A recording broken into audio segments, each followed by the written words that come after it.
Sixth meeting of the City of Troy Planning Commission. Copies of the agenda are available at the entrance of this room, and agendas and meeting minutes of prior meetings are available on the city website.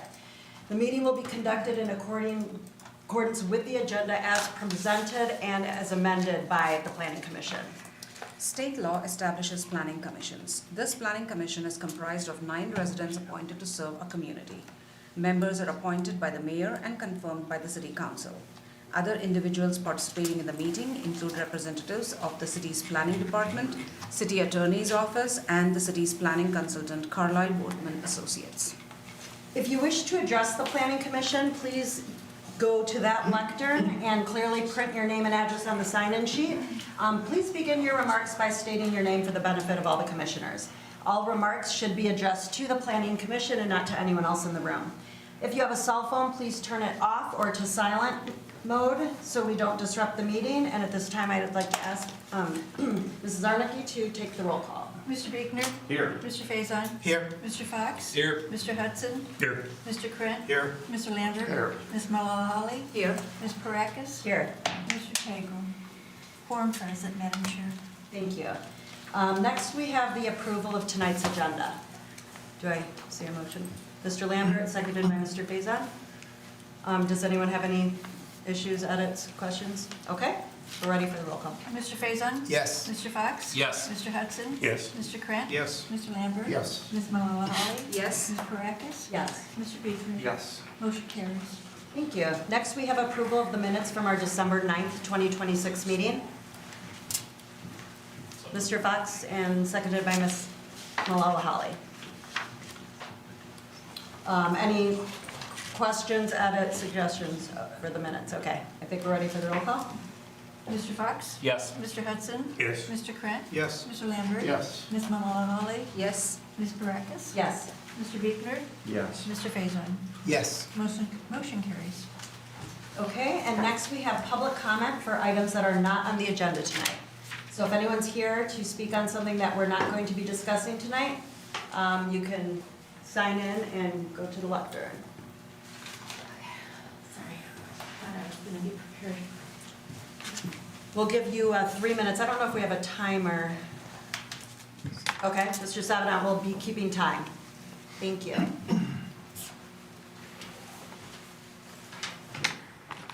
Okay. Before I start, I did print out copies. Unfortunately, I didn't have time to send them. So I don't know who wants the job. So I see. Yep. Sounds good. it's like 5 pages in the beginning, or 4 or 5. 4. Thank you. Do I need a microphone, or do I just voice this? That doesn't amplify, but it helps with the recording. It's good that I'm not softly spoken. Do you want me to move it?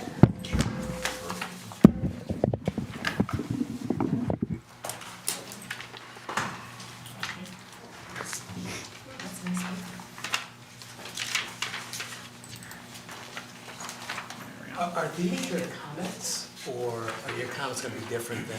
It's in case I get cut off. Okay, got it. So you guys Got it. follow along. Understood. Okay, thank you. Okay. Good evening. I'm speaking tonight regarding 4 and 500 Ottawa. Tomorrow marks a year, January 14th, since this project was last formally reviewed and voted on. Since then, major elements of the proposal have changed and significant concerns remain, including the number of homes, the turnaround design, wetland impacts, access layouts, regulatory conditions. There are also serious concerns about Lot 7, which is at risk of flooding due to the seasonal stream that will directly enter that lot. There's a photo to reference Lot 7. These are substantial changes, yet neither the Planning Commission nor residents have been given the same opportunity to review and comment on both the old and revised versions of this project. I do not want decisions or extensions about this project made behind closed doors. We deserve a transparent, open public process with information released in advance. Last year, residents of Ottawa were given just 6 days' notice before the Planning Commission meeting. This was not adequate time for neighbors to review revised plans, consult experts, or prepare comments.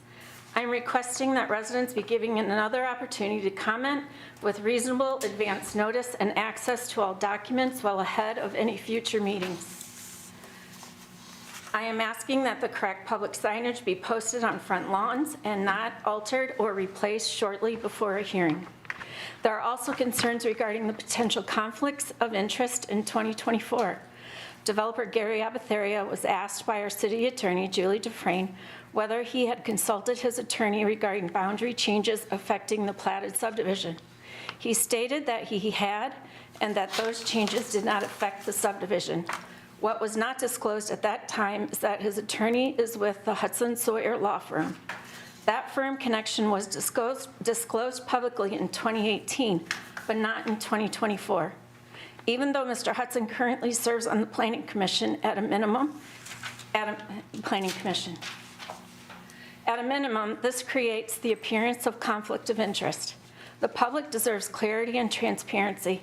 I personally learned and suddenly remembered of this when I called the Hudson Sawyer firm regarding the previous lawsuit and was told they could not speak with me because they represent Mr. Abatheria. Our street was provided only a traffic count study, not a comprehensive traffic safety study. Counting cars is not the same as evaluating speeding, sight distance, turning conflicts, bus safety, pedestrian safety, or emergency vehicle access. These everyday safety issues directly affect the families who live here. For all these reasons, I request the following. This project be returned for public review and a new vote. The revised plans be made publicly available well in advance of any meeting, not just 6 days beforehand. The wetland permit status, mitigation responsibilities, maintenance requirements be confirmed on the public record. The financial assurances be verified, including tax payment status for foreclosure notices on both properties. These properties' taxes were not paid for the past 3 years. All potential conflicts of interest be openly acknowledged and addressed.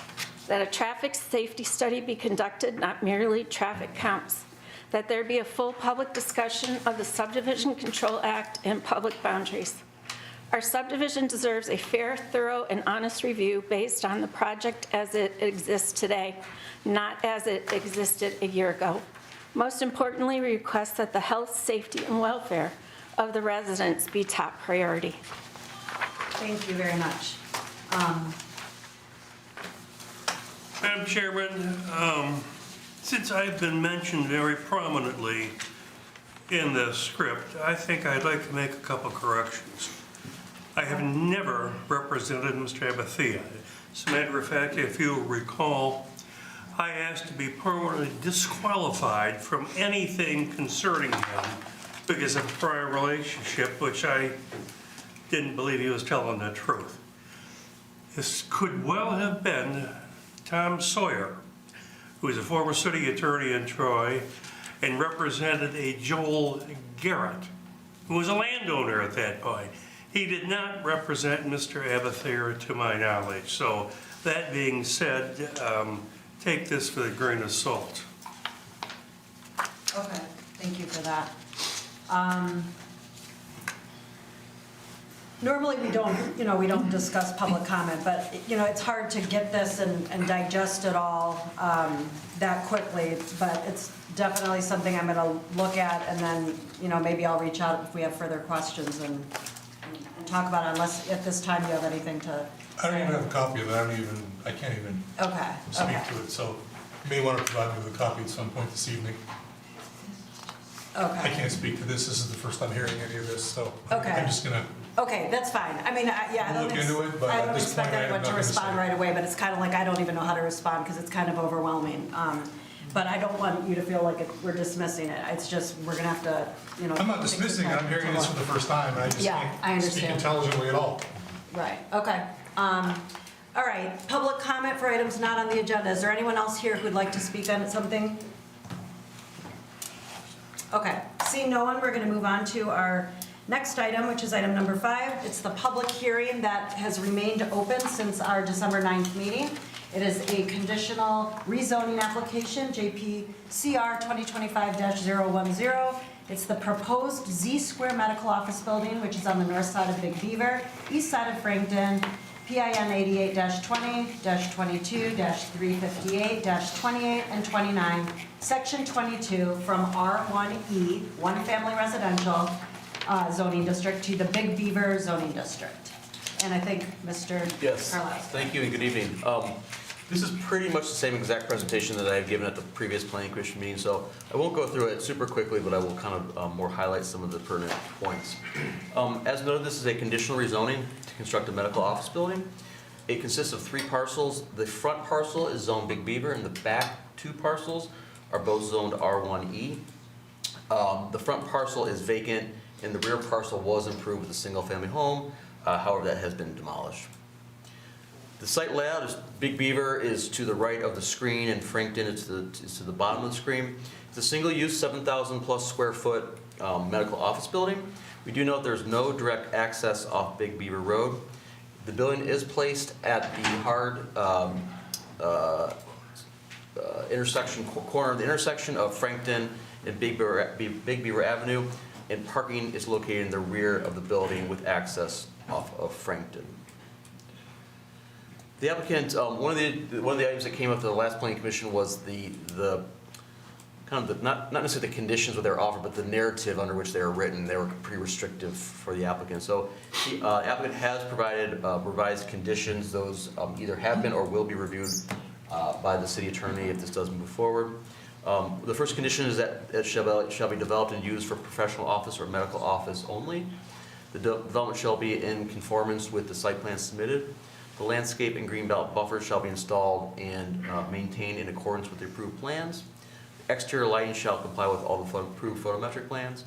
And the landscape and buffering shall be maintained along the northern and eastern property lines adjacent to the residential districts. And that's reflected again in the landscape plan submitted. With regards to the bulk standards, the building itself does comply with the Big Beaver district requirements. We do note they are seeking 2 waivers from that. The first is they are seeking relief to place the building at 10.69 feet from Big Beaver. The ordinance requirement is 10 feet build to line on Big Beaver, so they're asking for a 0.69 foot waiver from that. The second issue is they're asking for a 5 foot waiver from Frankton to go to 15 feet instead of the required 10. There's some utilities and some access reasons that they asked for that additional 5 feet off Frankton. We do also note that in the Big Beaver district, when parking abuts a public right-of-way, it is to be screened by a knee wall. However, the Planning Commission does have the authority to waive that requirement, and the applicant is asking a waiver to install a landscape screening with a hedgerow rather than a knee wall. The applicant is provided the required amount of parking, 37 spaces. They are compliant with landscape. We do note that, I'm sorry, it should say tree survey was complete. They did provide us a tree survey that was given to us on either Friday or Monday, and I reviewed it today. It is a compliant and complete tree survey, so they do meet the landscape requirements. We do also note that they do meet the lighting ordinance as well. The lighting height allowance of a pole light is 24 feet, and they've agreed to lower it to 20 feet in order to reduce the impact on adjacent properties as well. Again, yes, so sorry. The tree survey is complete, and they are actually adding a significant landscape buffer adjacent to the residential, and they're reducing the pole height to 20 feet. The elevations include both Frankton here and Big Beaver. Primary materials include aluminum panels, longboard, siding, brick, and glass. We do note it is 1 story with a 28-foot flat roof. There's a mezzanine on top that's going to be used for an office and employee area, I believe, as well. We do know that transparency has also been met. One of the questions that came up at the last Planning Commission meeting was with regards to transparency, particularly along the Frankton elevation. The applicant has kind of reoriented and relabeled some of the Frankton rooms that brought up to Frankton to consulting rooms. They're not going to be exam rooms, but they're going to be rooms where the applicant or the patient will consult with a professional there, so they can maintain transparency. They don't need the privacy that you would need for an exam room. So they've met those transparency requirements along both Frankton and Big Beaver. This is an elevation, or I'm sorry, a 3D rendering of the building. This is looking from Big Beaver to the intersection of Big Beaver and Frankton, the front of the building. You see there's 2 points of access, one off Frankton, one off Big Beaver. And this is the landscape buffer and the parking lot rendering from the rear. This is a conditional rezoning. There are 5 standards the Planning Commission should consider with regards to the conditional rezoning. There are also 4 standards the Planning Commission should consider for the site plan. And lastly, there are 3 standards the Planning Commission should consider with regards to the site plan. We are recommend the Planning Commission continue the public hearing that was open at the last meeting, discuss the following: compliance with the conditional rezoning standards, compliance with the Big Beaver standards, and compliance with the site standards. As lastly, the Planning Commission should have a discussion with regards to the building placement waivers on Frankton and Big Beaver. And lastly, the waiver for the landscaping in lieu of a knee wall. Again, the Planning Commission is a recommending body on this matter. It is a conditional rezoning with a site plan, so you cannot place any specific conditions upon the application, but you do make a recommendation to the City Council on this. Thank you. Thank you, Mr. Carlisle. Does anyone have any questions for our, Mr. Carlisle? Yep. Mr. Biegner? Can you go back 4, please, to the picture? Rendering. That's that one. Am I missing it? That looks like a knee wall on both sides. That's good. That's a good point. It maybe just be an issue with the rendering. No, we added it back. You did. In the last meeting, it was actually read, just the rendering didn't represent it.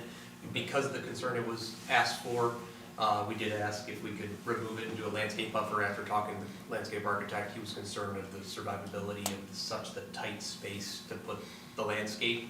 So we were concerned for future complaint, even though the neighboring tenant did not do one, we decided to add it back and put the landscape as well. So that way we further could comply. So that takes that issue off the board. I would just say that the site plan you submit needs to be re-updated to show the landscape, or the knee wall, because it wasn't shown. I believe the one that you guys got last time, but if not, I can give you the most updated one for this.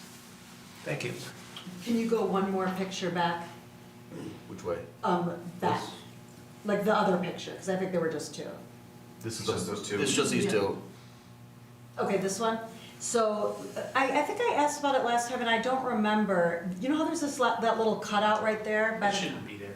Okay, That's the demo from the renderer keeps putting it on. okay. I've had such a tight schedule with the holidays, I couldn't get it redone again. Okay, no, that's fine. It made me, I was like racking my brain what it was for, because it's a weird EVA Yeah. place. You're representing. Yeah. Easy Park? No. Bikes. I appreciate though that you made the changes internally to the building. That was very helpful.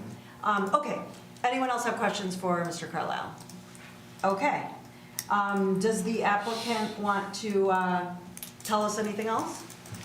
I just was going to update mostly on what he had mentioned.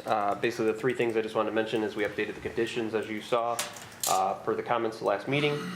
We updated the rooms to be more consulting rooms and exam rooms, because that's what they actually are. They were just labeled by the architect as exam rooms, not intended. I discussed with the doctor, and he confers and fully understands.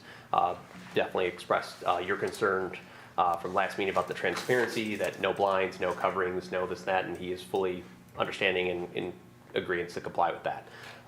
So those are rooms that basically, they're cardiology office, so they don't really, everyone taking a shirt off or anything like that, so they can be exposed.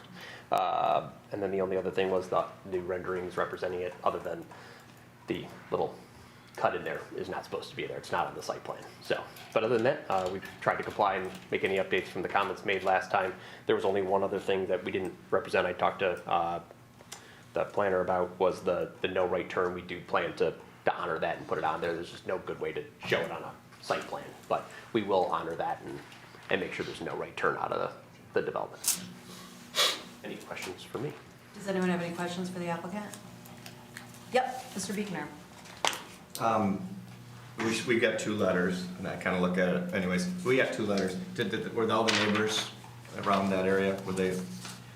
I attempted to make contact at all the doors. I spoke with one resident and didn't really have any comment or care about it. I did hit about 5-6 houses down further than the 300 feet on both sides of Frankton and went to the other side. I wasn't able, other than the commercial tenant or owner to the south or the east, which was here in the last meeting and spoke positive about the development. I believe Did you hear he's anything here. from No, we put notice in one of the newspapers. We sent mailings to everyone within 300 feet. We put a sign out. It's been out there for a couple months. And the applicants knocked on doors. Thank So- you. Thank you. I wasn't aware of any. You said you received 2 letters? Well, we get letters. Is it just one? One was about this, one was more general, Okay. right? I didn't want to downplay that Just- person was not. That same letter was in front of you last meeting. Right, I just, Oh, okay. I was gonna say, I'm like, I asked, I didn't. Yeah, it wasn't a new one. Okay, it just- okay. Same one. Just to confirm that the trash enclosure is as it was on the site plan. It is, and that's what the gentleman that owns the building stuff, it is something that I discussed with Brent, that we would like to potentially move it back to be in line with his, so then they would abut each other. It's something that I need to discuss with Brent and him, because it doesn't actually line up with where it would be. So that's something that I was planning on having. I had a discussion with you that if we needed to move it back a few spaces, you said that's something we could administratively. We had a timing issue because it was postponed to a date specific, and there was vacations and holidays and whatnot. So the site plan, the revised site plan has not caught up to the rest. Okay. That's the only change or pending item that would be potentially, and it would just be sliding it back to the To the north? north. Yes, to be abutting the gentleman's dumpster to the east, which I That's think. something the That's city, something we can do very easily. It doesn't affect. I think in aesthetic wise, it makes a lot of sense. It appeases him, it appeases more of a symmetric look on the site. okay. I don't have any disagreements. To me, it doesn't matter where it is over there. It nets really the same, I think, to anybody. So it's more of trying to make pleas to the neighbors and just make it more cohesive, so. Okay. Does anyone else have any questions for the applicant? May I ask the applicant a question? So I mean this in the most respectful way and non-consenting way. Is your client working with an attorney for the actual conditional rezoning agreement? We are now.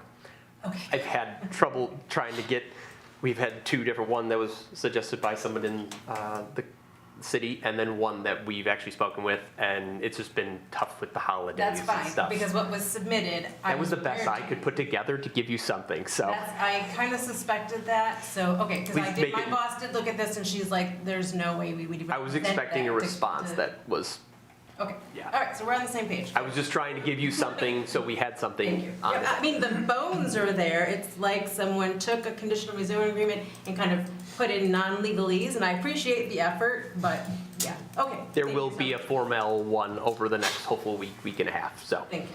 I did my best, so. Well, that was a good question, and I was gonna actually ask you, I did notice, and maybe the question is for you, but I did notice that they removed the name from the, whatever was in the packet, in terms of a conditional rezoning agreement, and that is something that you would, that you would encourage that, right? As opposed to putting a specific name, I think it was like, whatever the Name name, of the project? Premier Yeah. Cardiovascular Yeah. Consultant. The 2 things that we changed were, one, we removed the actual square footage of the building and just said medical office building and the name. The attorney advised that, and other representatives from the city advised that. That would be normal. But what about the square footage? I mean, isn't that something that's important to us? I mean, It has to adhere to the site It'll plan. be given the, yeah, it'll be. okay, so you're just removing it from the condition? Yeah. So one of the conditions changed to saying that we would adhere to the site plan. Okay, oh, I see. It I nets the see. same. And that's the But if it same. varies like a foot or 2, I hate to have to come back for a conditional updated Right, rezoning understood. if like something played out. Okay, and then removing the name in case something, their ownership changes, name changes, whatever, okay. Okay, anyone else? Okay, thank you very much. Thank you. I'm gonna move right into the public hearing for this item, since we left it open. I wanna make sure if anyone is here for this item, that they have the opportunity to speak now.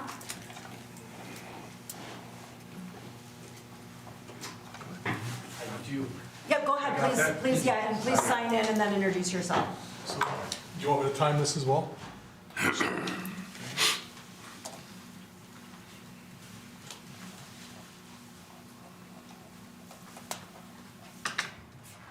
All right, let me see if I can. Actually, can you all hear me? Okay. My name is Mike Varani. I live 2 houses down from this suggested development. I just had some questions around the planning around this. I'm not really concerned from a standpoint of having a development there. I think my questions are, has this been studied around traffic? impact. How is that going to impact traffic, both day and night? Obviously, Big Beaver is a pretty busy street. I know there is an office right next to it, office space, my good friend over here, which, no issues at all. I also wanted to understand in terms of how that impact potential future of neighborhood value impact. It comes to house, property values and taxes and et cetera, as well as just, making sure that the overall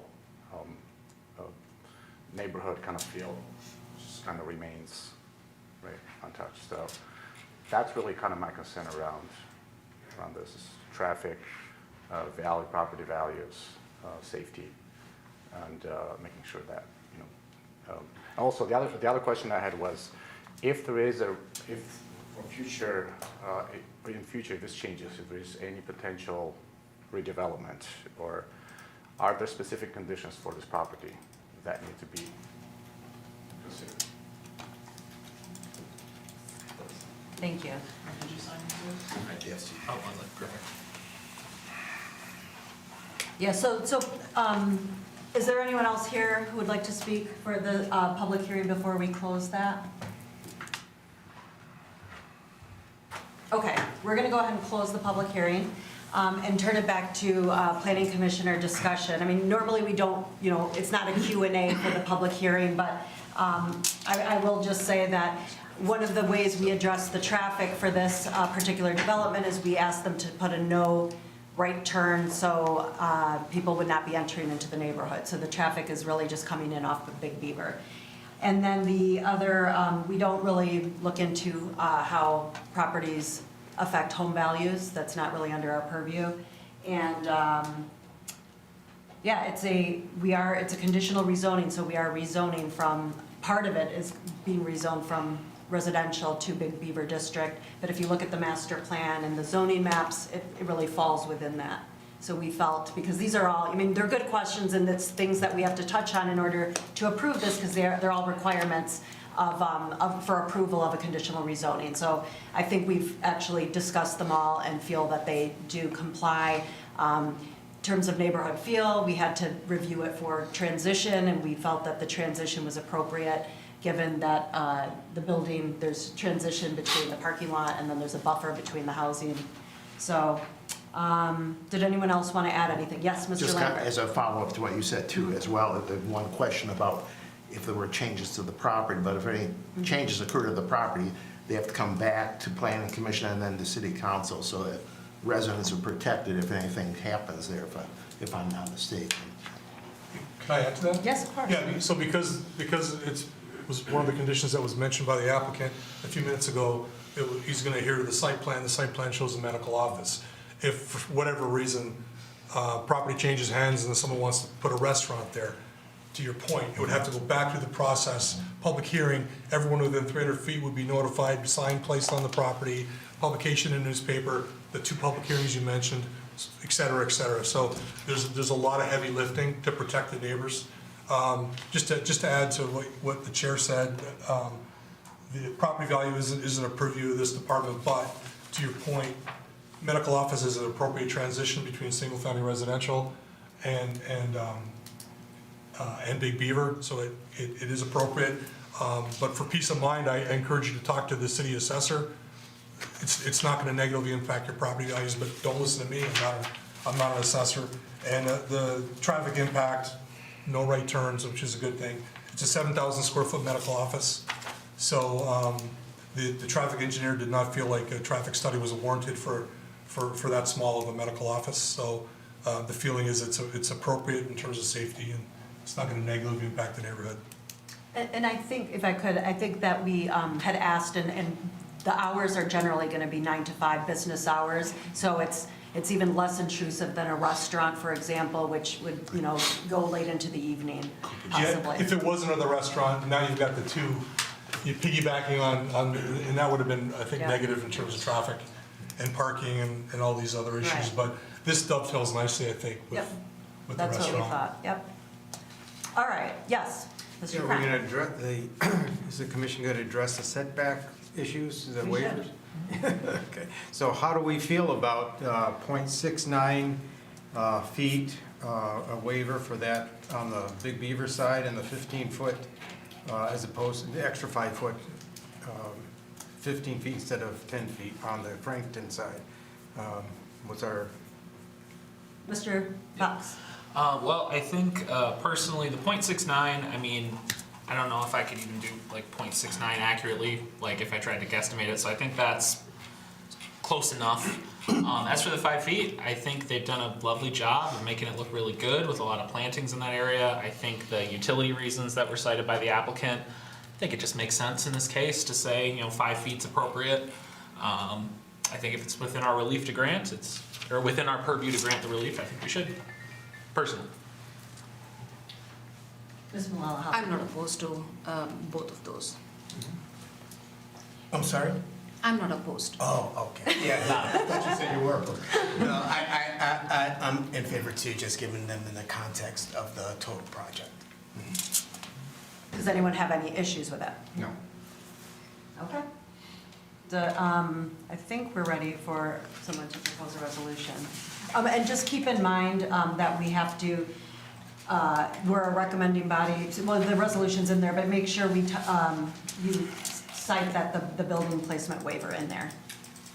I mean, that was a little bit confusing to me, because we can't put that, they offered, or, I mean, it's our condition, but like, we can't put a condition, but how do we word that? Well, I'm gonna ask Julie, typically we like to have these conversations privately, but given the fact that the minutes are gonna reflect that it was discussed and that there was no objections to either setback, and given the fact that they're gonna make a recommendation on the site plan that shows 10.69 on one side and 15 on the other, do we have to specifically reference it, or does the fact that they're gonna make a recommendation on the site plan suffice?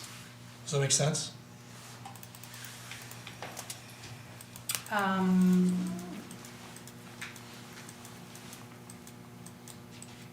It would be cleaner if we had a specific condition that was offered.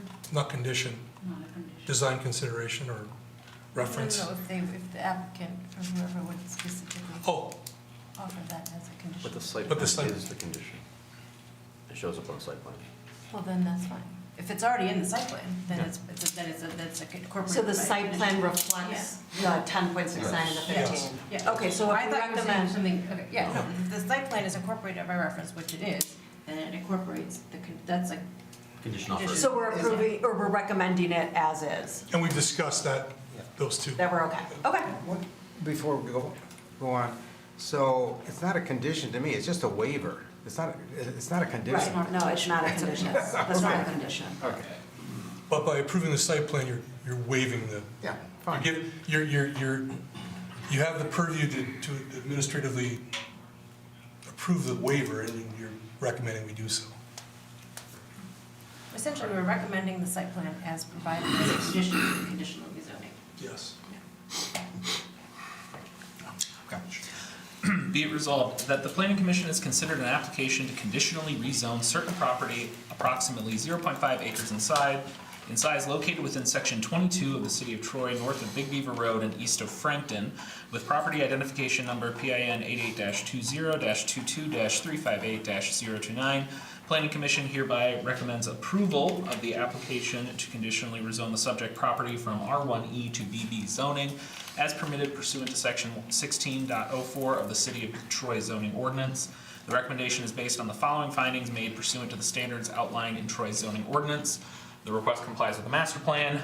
The rezoning would permit greater flexibility in use and development of the property. The conditions offered by the applicant reasonably protect the adjacent properties. The rezoning is compatible with surrounding zoning and land use. The site can be adequately served with municipal water and sewer. Be it further resolved that the planning commission recommends the following site plan design considerations. I think we're all good on those. So, yeah, as presented. Seconded by Mr. Lambert.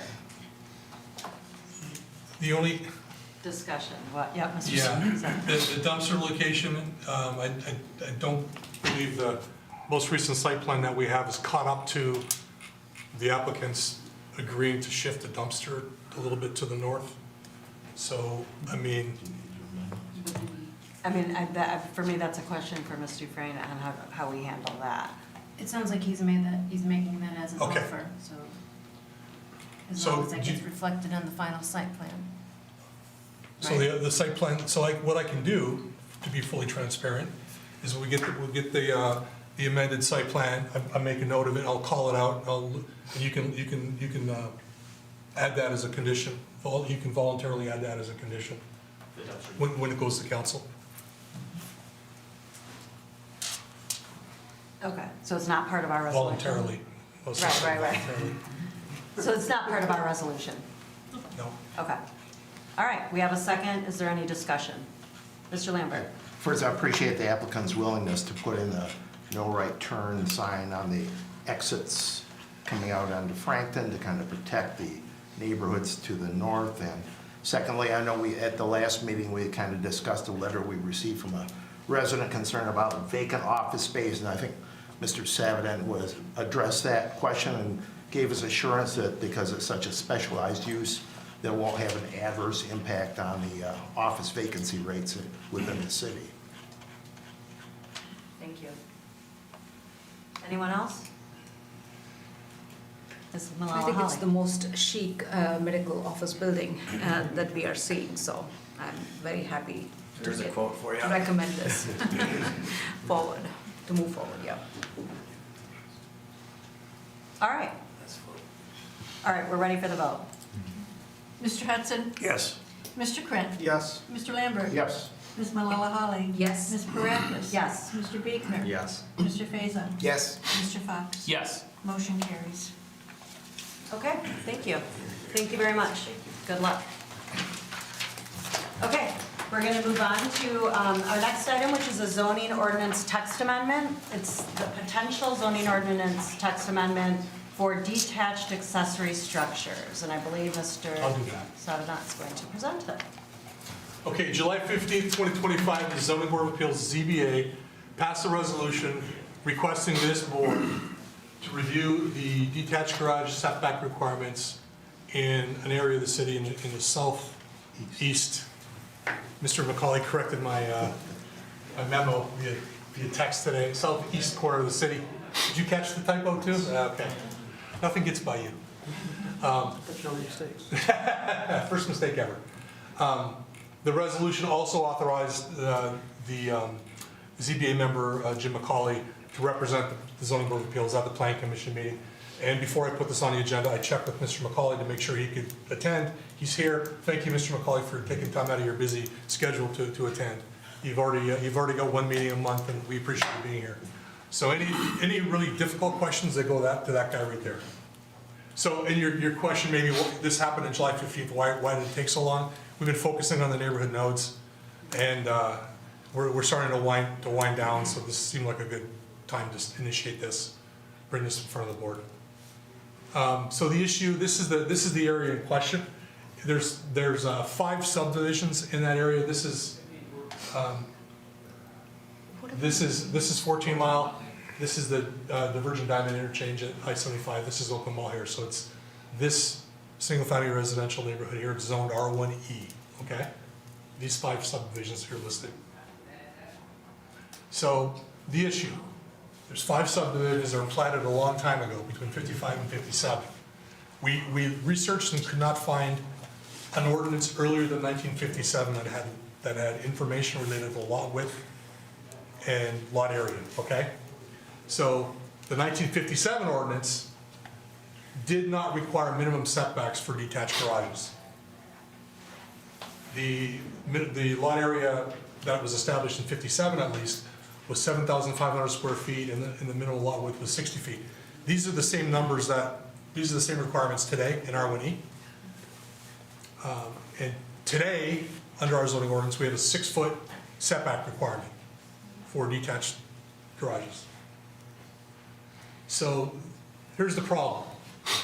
We've had 6 applications for variances for setbacks for detached garages since 1965.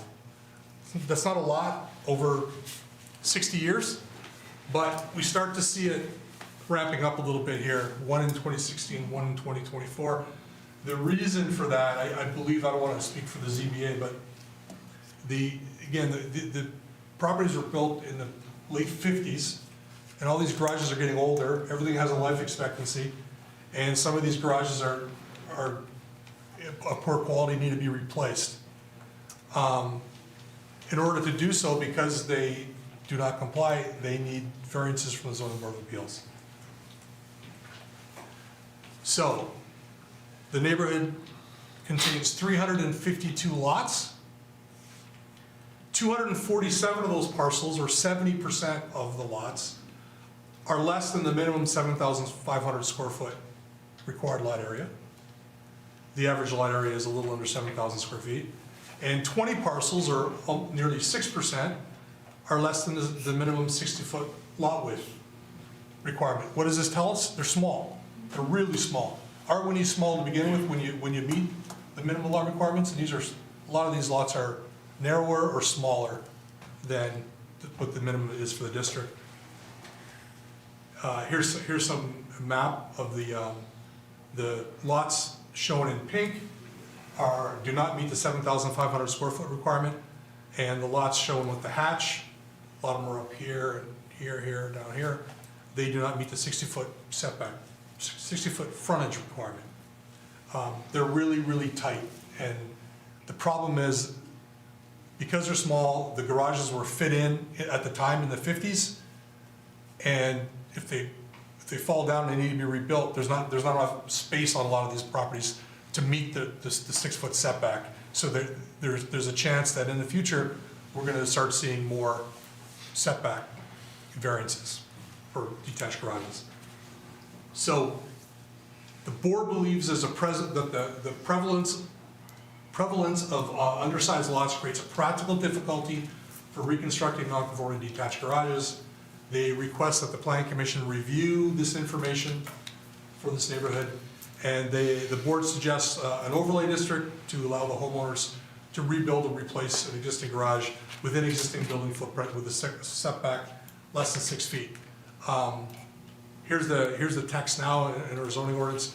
The requirement for detached accessory buildings is no detached accessory building shall be located closer than 10 feet to any main building, nor closer than 6 feet to any side or rear lot line. That's the standard today. So, Mr. McCauley, how did I do? What did I miss? Spot on, good job. Basically, yeah, we were looking at the smaller lots that wanted them having to come to us just to rebuild their garage.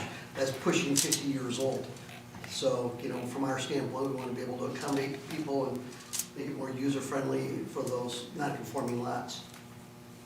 So by doing this, it would just turn into like a permit through the building department? It wouldn't have to come to zoning board of appeals and? Yeah. Okay.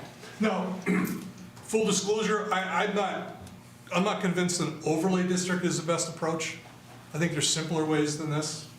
I think a footnote, potentially, I want to talk to Ben, I don't want to talk to Julie, I want Jared involved. I don't know if that's the best approach, but we certainly we'd look at that.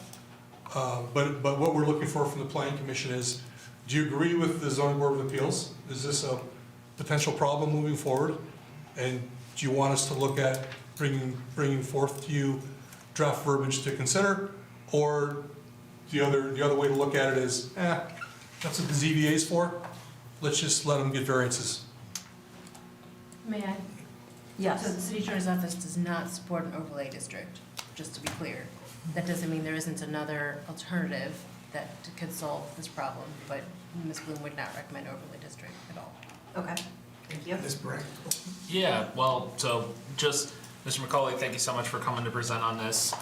When you brought it up at the ZBA, I completely agreed with the point that you made about these properties. I think the big thing is just, these are folks who are just trying to replace what currently exists. No one's trying to go closer to the lot lines, no one's trying to, this is just replacing what they already have. So I personally was a big fan of this and I'm glad that we were bringing it forward. I hope the Planning Commission agrees and we look into this. I don't think anyone in the ZBA was particularly married to the overlay district. I think as long as we come up with some kind of solution so folks don't have to pay is it $500 for a ZBA application? That way they can just get a permit, reconstruct their garage and roll with it that way, so. Yeah, Mr. Faison. Yeah, thank you.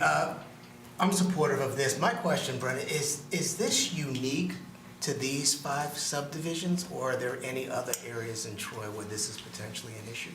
I haven't done a deep dive on this, but I believe our ZBA liaison has, and probably Mr. McCauley's looked at it. My understanding this is fairly unique to this area of the city. Okay. Mr. Hudson. I think it's a exercise in futility to require anybody who is affected by this, who wants to rebuild the garage, they have to spend a fee before the ZBA, and depending on the whims of the ZBA at that time, give it to them now, just a blanket. It's just gonna make a lot of sense. Thanks. Ms. Malala-Holly? Thank you. On the question of footnote that you mentioned, Brent, would that footnote then specify the geographical area, the streets within which this is being granted? Is that how it's going to be done? Potentially, but I don't like that approach either. I think what Ms. Dufresne is probably going to offer is that if we're going to make this exception, first for defined circumstances in R1E, we should probably make it across the board in R1E. We haven't talked about this yet, so I'm just spitballing here. Which creates a whole different. Yes, that's what I'm Yeah, thinking, yeah. To Mr. Fox's point, this is to replace existing garages that have been there a long time. It's to rebuild what is in disrepair and not expand, not get any other benefits. You know, if someone were to ask, well, what's it going to look like? Well, it's going to look like that, except new. You know, that's kind of the. So again, we haven't even talked. We wanted to make sure we got input. We got a buy-in from the Planning Commission and direction from the Planning Commission, and the next step will be working on language, bringing it back for you for consideration, and see what you think of it, if that's the direction you want us to go. Yeah, that was my only concern, as Mr. Frayne pointed out, that if it's going to be generally applicable to all areas within the city of Troy, is that something that we would be willing to take on? And would that be the right approach? So, yeah. But thank you. Do we need a resolution, or is this just an informal reaching of a consensus to give you, to ask you to come back with language? I'll defer to Ms. Dufresne, but to me, a consensus reflected in the minutes is good enough for me. That's satisfactory. I don't know if you, because the boards speak through their resolutions to each other, if you want to send something back to Planning Commission, or sorry, ZBA, saying you're going to direct staff to consider the issue. I mean, you don't have to, but that's the only way that boards communicate. It just takes a minute to do that if someone wants to float a resolution on that. I think that's good. And then really what we're talking about is, it's the issue of, they have non-conforming garages. So if they want to rebuild it, they can't because of that. So we're basically saying, as long as the footprint stays identical, you can go ahead and do it. That would be the idea of the amendment. Okay. So I have a quick question though, because I'm on the side of, I don't find this very compelling, but again, it's whatever you want to do. Has someone, Brent, from your office, I appreciate the work that was done, but has anybody looked at how many existing garages there are? Do all of those 352 homes in those 5 neighborhoods have existing garages? Because if that lowers the number even more, I'm just not sure why this is ZBA's job is to grant variances, and we've, like you said, had 6 in 60 years. Was that discussed, Mr. McCollum? As far as the number of garages in that area? I can't tell you an exact number, but I can tell you from observations that we felt that there was probably close to the neighborhood of 70% of the houses that were there that had them. Because even part of our discussion was, there's houses that have carports and that, would they want to replace those? When they say, no, they could do this. We said, no, we're not doing that. It's just what's existing there, replacing that. And is it a huge impact to the city of Troy? Absolutely not. Is it something to an area that's specific? Absolutely. Does it service our community? Absolutely. And the reason why we came with a zoning overlay, because it was more specific to that area more than anywhere else that we saw. So that's why we're looking at it. So I know from my standpoint, and I can ask this when it comes to public comments or at a point in time, but why, I'm curious, why no overlay versus language change? Is it just because we want to service all the other lots in the city that fall in this jurisdiction, or what else? My only concern is really simple. It's that overlay districts it's a term that's confusing to a lot of people. When they hear overlay district, it's just not it's not necessarily a common concept in all zoning ordinances. Like, we don't have any overlay districts presently in our zoning ordinance, but, you know, and it's also got to pass muster with the city attorney. We'll certainly talk about it. I mean, we'll vet this and come up with the best solution for everybody. I think the goal is to be easy to understand and easy to administer. So residents understand it, staff understands it, the boards understand it. It's got to be simple. And if it turns out that overlay is the best way to deliver that and it's legal, then we'll look at that. May I answer? Yes, please. So from the city attorney's perspective, an overlay district, my understanding of overlay districts, they're really more for something that's defined, like a watershed district or a historic district. There's got to be some criteria that can be broadly applied. My concern is if we're going to start applying it to subdivisions only, the precedent that sets for other subdivisions in the city of Troy, I don't like that slippery slope. I'm not saying we can't do something. I think we can come up with a better solution if this is the direction that this body wants to go. Mr. Beekner. I think something's needed. I think what I'm hearing here is you two guys get to talk soon, and I don't know that we should have a vote right now. I think you guys should talk and figure out what you're gonna recommend back to us. That would be my suggestion. Yeah, so what we're looking for from this board is consensus to go in one direction or the other. I haven't heard anyone oppose the concept, so it sounds like we have consensus to move forward with. We'll put our heads together and come up with a language and bring it back. Yeah, I mean, that's correct. We talked about doing a resolution so we could formally respond to the ZBA that we have instructed you guys to bring us back language, if you guys want that. If that's not necessary, I mean, it's just up to, if you want to give that board the courtesy, obviously Mr. Fox is liaison, he can communicate that, Mr. McCauley's here. Also, the minutes will speak for themselves. I'm just saying as a courtesy, if you wanted to, do it, but you don't have to. Mr. Hudson. I think we ought to take a look at how many lots, if we know in the city, that are affected by this strange historical event of no setback, and then we've got a 6-foot, which certainly doesn't make it any easier for all these people. But are there any other homes in Troy that would be affected? We can look at that. Yeah, I think if there are some, that we ought to find some way to let them get caught in this overlay. Or at least some language in the ordinance encouraging the granting of a variance if, in fact, someone is out of this area. I mean, I think that's a good point. I think that the language needs to be such that it doesn't, that it's not restrictive and allows a similarly situated home in a different neighborhood to have the same benefit. And to your point, Mr. Fried, I was kind of wondering too, it didn't really seem like a pressing issue.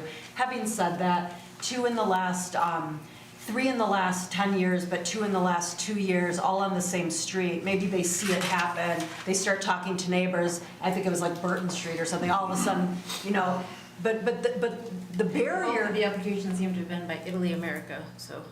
The construction company. Oh, yeah, I mean, yeah. The barrier, though, could be the $500 ZBA application fee, which, since we know that now, I think it's worth pursuing.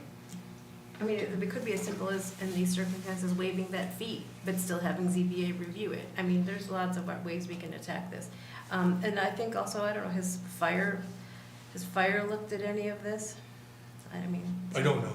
Yeah, I mean, that's a consideration. Well, it's going to require some good drafting. Mr. Hudson, are you available? I don't do pro bono work on this.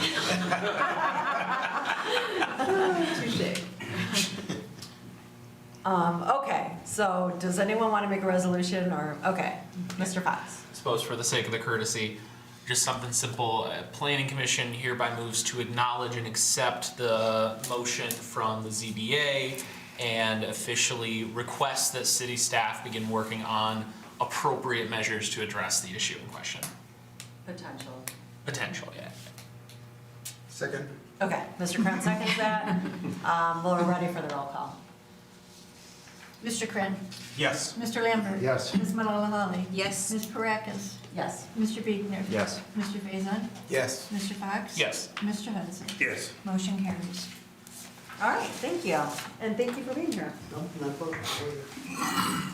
Okay, so moving on to the next item is the elections of officers. I'm going to go ahead and run through really quick how we're going to do it. And Mr. Dufresne, if I get anything wrong, just let me know. So to conduct the election of the officers, we are electing a chairperson, a vice chair, and we are appointing a zoning board of appeal representative that actually needs to be appointed by the city council. So we're actually recommending the appointment. We're going to go in that order: chair, vice chair, ZBA. You do need, from what I understand, you have to be present to be nominated, and you need 5 votes to win. So if 3 people run for something and the highest person gets 4 votes, the person with the fewest votes is eliminated. We re-vote till someone gets the 5 votes. The people who are elected will take office, not the ZBA, but the other 2 will take their position at the next meeting, which is January 27th, and the ZBA recommendation will go to the next Troy City Council meeting. We'll take nominations from the floor, and then when we're done getting the nominations, we'll do a roll call vote, and you would indicate the name of the person that you wish to vote for. And I think that's basically how it works. Anyone have any questions? Okay, so we'll start with the chairperson. I'm asking for nominations for chair. Ms. Malala-Holly. I would like to go ahead and renominate our current chair to be the next chair of the Planning Commission. Thank you for that. Second. Who's it? Marianne. Thank you. I will accept that nomination. Any other nominations? Mr. I'd like Hudson, to make a comment if I could. please. Marianne, you've done a great job. 2 years, 3 years. We've got a lot of competent people on this planning commission who I think would do a good job also, that maybe it's time, I hate to say it, but to move on a little bit and see if someone else might also like to be chairman. Please, nominate someone. I don't know. Yeah, Mr. Lambert. Nothing personal, but generally, we've been doing a 2-year term, except for 3 years when Mr. Kren had to chair us through the COVID situation. I was gonna nominate Ms. Malala-Holly if she was interested, but I don't know if you want to do it or not, so. I thank you, sincerely appreciate your nomination, but there are a few situations that have come my way in the last few weeks that I cannot do a good job of being the chair of the Planning Commission. So I respectfully have to decline that, but I appreciate your nomination sincerely. Anyone else? Any further nominations? Okay, I'll do it. No, I don't mean be a candidate. I'm making a suggestion. Yeah, that's. I'd like to nominate Tyler Fox. Okay. And we don't need a second, so do you accept the? I very much appreciate it. I am going to respectfully decline. Very much appreciate that, though. Thank you. Well, let me do one more thing here. Everybody's almost had a turn in the bucket, except those who, for whatever reason, decline at the moment. I'd like to suggest Toby as a candidate. That's nice of you. No, thank you. I've got a lot going on right now. Thank you. I'm out of nominations. You try. Marianne, I hate to say it, but by default, Yeah, right? you've done a great job. Yeah. Which she has, indeed. She has? She has. All right, thank you. Okay, so are there any further nominations?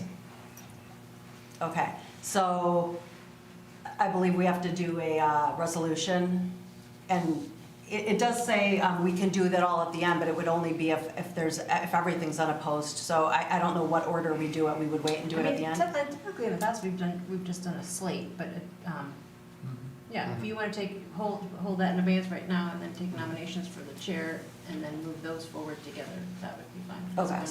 Vice chair, right? Vice chair, sorry. Yeah. That's okay. We got it. Yeah, that's fine. I think though, if there's a vote for vice chair, then it doesn't need to be in a resolution because the vote is the vote. But, Correct. but anyway, okay. So moving on to vice chair, are there any nominations? I would once again like to nominate Tyler Fox for the vice chair position. Okay, good choice. Yes, I accept. And you accept that? Yep. Any other nominations? I'm going to nominate Ms. Malala Holly because I just want to, you've sort of been my right-hand man or left-hand man, I guess. But just, I know right now the timing didn't work out for you, but in the event that in a year from now that it will work out for you, I just want you to feel like you can slide into that spot if you want it. So I'm going to nominate you to stay. Thank you. I accept it. I think I can do the vice chair job as opposed to a chair job because of the situation that I'm currently in. But yes, I do accept your nomination. Okay. Any further nominations? Any further nominations? Okay, so we're going to go ahead and vote. When you're called, you are going to vote for either Mr. Fox or Ms. Malala Holly. That's tough. Yeah.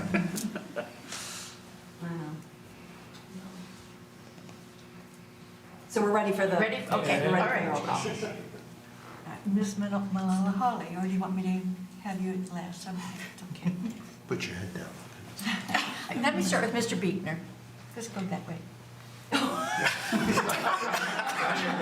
I mean, seriously, I mean, I'd like to be honest in life. They're both great people. They're both great at what they would do. I mean, you'd be great coming back. He'd be great starting. We got two excellent options. I would be happy with either one of them. I don't know where you guys are going to go either. I mean, I agree, it's tough call. I know you guys well enough that I would be confident with both. I feel weird voting for one over the other. Can I tell a little story? Love stories. Sure, No. because we're stuck. I had to cast the deciding vote on my very first meeting as a planning commissioner. And so it's difficult, but you can't abstain, you gotta vote, right? I mean, I don't think there's any hard feelings. No. I mean, I think we all get along, everyone has confidence in everyone, I think that's what makes it difficult. So if you're asking me first then, and you're telling me as a chair to vote, and again, I love you a lot, I'm gonna go with Tyler for new blood. I'll say Tyler. Mr. Faison. Mr. Fox, for the same reason, Yep. for change, because to Mr. Hudson's comment, I think everybody on this body could be a credible person in every role that we have. So, Mr. Fox. Mr. Fox. Mr. Hudson. Yes. Yes, what? Fox or? that's what you should have said, Toby. You need to vote for Mr. Fox or Ms. Malala Holly. Oh, I didn't know we had a contest. You're the initiator of it. Mr. Fox. Mr. Krent. Mr. Fox. Mr. Lambert. Fox. Ms. Malala Holly. Mr. Fox. There you go. And Ms. Parakis. Oh my gosh. Mr. Fox.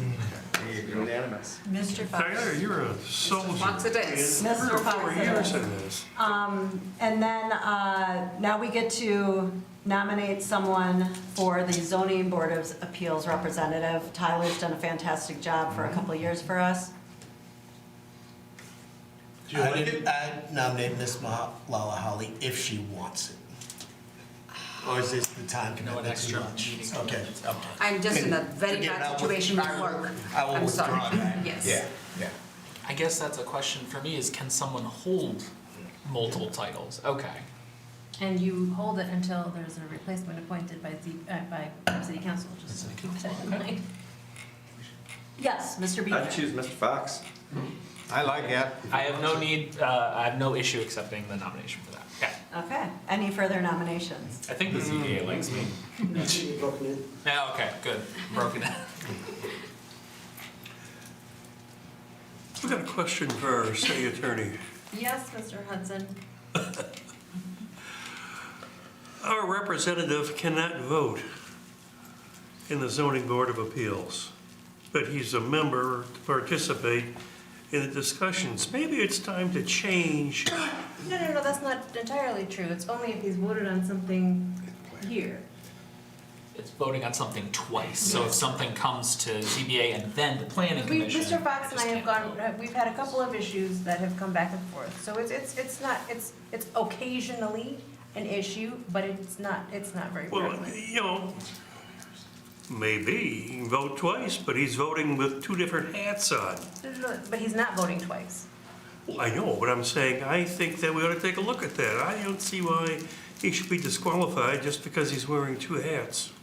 Anyway, just my comment on this. But we can certainly look into it, Mr. Hudson, but I think that the developers and the people would probably prefer that. I don't care what the developers feel. But we need due process, Mr. Hudson. I don't see this problem with that, but that's for another discussion. Okay, noted. Yes, Mr. Lambert. Well, I would, at this point, move to elect the slate of Paracus for chair, Fox for co-vice chair, and Fox for our delegate to the zoning board of appeals. I would second that motion, even if it wasn't allowed, that's still. Yeah, and the ZBA is, of course, a recommendation to city council. Okay. We vote on that? All in favor? I think we do a roll call vote. Sorry. Or do we need a second to that motion, maybe? We already did. Oh, yeah, of course. Yeah. Yes, he did. Okay, Mr. Lambert, Yes. Ms. Malala Holly, Yes. Ms. Paracus. Yes. Mr. Biegner. Yes. Mr. Faison. Yes. Mr. Fox. Yes. Mr. Hudson Yes. and Mr. Krantz. Yes. Motion carries. Congratulations. Okay, yep, congratulations, everyone, thank you. And I guess we now are at public comment for items that are on tonight's agenda. If anyone's here who wants to speak on something we've already discussed, that was on the agenda? Okay, seeing no one, we'll go to planning commission comment, and I'm gonna start with Mr. Biegner. You did a great job. You did a great job, Ms. Malloy. We appreciate you for 2 years. Thank you. And another comment is, if Marion is not around, he's all three of them, so I just want to point that out. Yeah. That's right.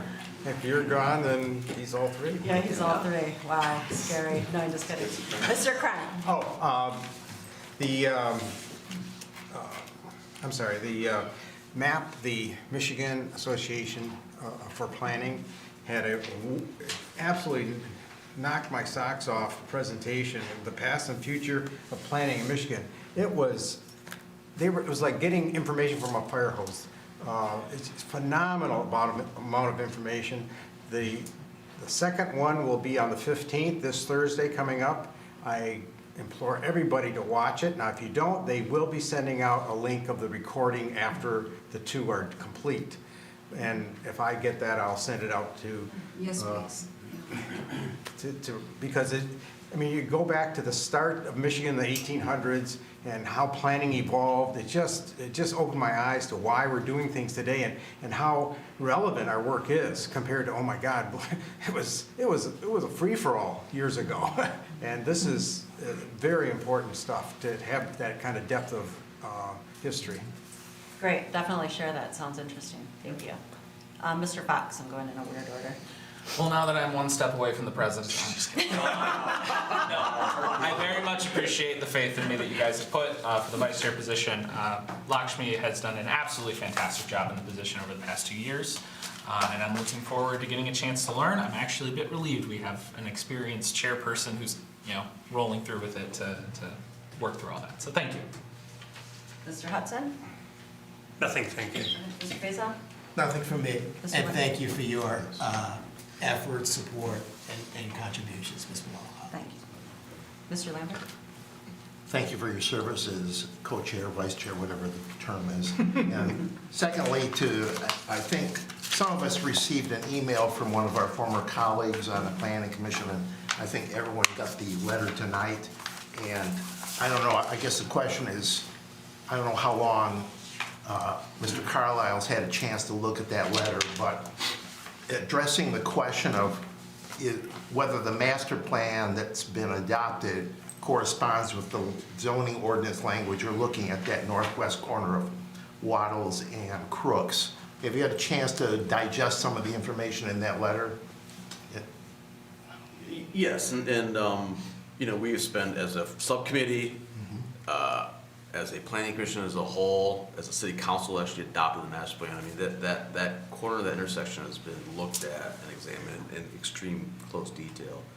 I feel pretty confident based on the work of the subcommittee that the zoning we are recommending for those nodes and for all the nodes really address a lot of the concerns raised. That being said, there is still an opportunity for the planning commission during the public hearing process and eventually city council to make changes on it if they don't think that those align. But I do feel like the master plan again is a policy recommending document, and the zoning ordinance is the actual law, and the zoning ordinance as written for those nodes does reflect what the intent of the master plan is for that area. Thank you. Ms. Malala-Holly? Thank you very much to Commissioner Robert Lambert for nominating me, and thank you all for your support. But there are a few things that are happening both in my personal and my work life. My work life is tremendously changing in many ways that I can't even imagine. So one of that was the reason for me to not accept that nomination of Mr. Lambert. But going forward, the chair, who has done a fantastic job and will continue to do a fantastic job, I know, will get all the support that she needs. And of course, the vice chair. So congratulations to both of you. Thank you very much. I appreciate everyone's confidence in staying on as chair, and I want to thank Ms. Malala-Holly for doing a fantastic job with me as my vice chair and attending the pre-meetings with me. It's been very helpful to bounce ideas around with you, and I really look forward to working with you, Tyler, and congratulations, and thank you for staying on ZBA, because sometimes it's hard to fill that spot. Did you guys have anything? Just going to say, we discussed, planning commission last discussed the draft neighborhood node language and gave us the go-ahead to proceed in our first meeting in December. Just a reminder, we had holidays between that meeting and this meeting, so many of us took time off. We've had to put the text into ordinance form, and we've had to work with IT who's been really helpful to prepare the maps for the rezonings and for the node drawing. So it's taken some time, and we're looking at this point, public hearing and second meeting in February, by the time we get notice out. So we're also looking at, JR and I are working on a website that we can, it is somewhat complicated, some of the things we're doing. So I think being able to direct people to a website that has a lot of this information, web page on our website would be helpful. So we're gonna roll that out and try to give this a soft landing so people can go online and look at what we're proposing, as well as call us or come by, make an appointment to talk to us or whatever. Okay. All right, sounds good. Thank you. Mr. Carlisle? Yes, congratulations, Mr. Fox and Ms. Practice, for your nominations, and it's been wonderful working with you, and I look forward to continuing our work in the future. Mr. Nothing from me, thank you. Okay, I think that's it for tonight. Happy New Year to everyone. We'll see you next month, or week, or later in the month. Later in the month.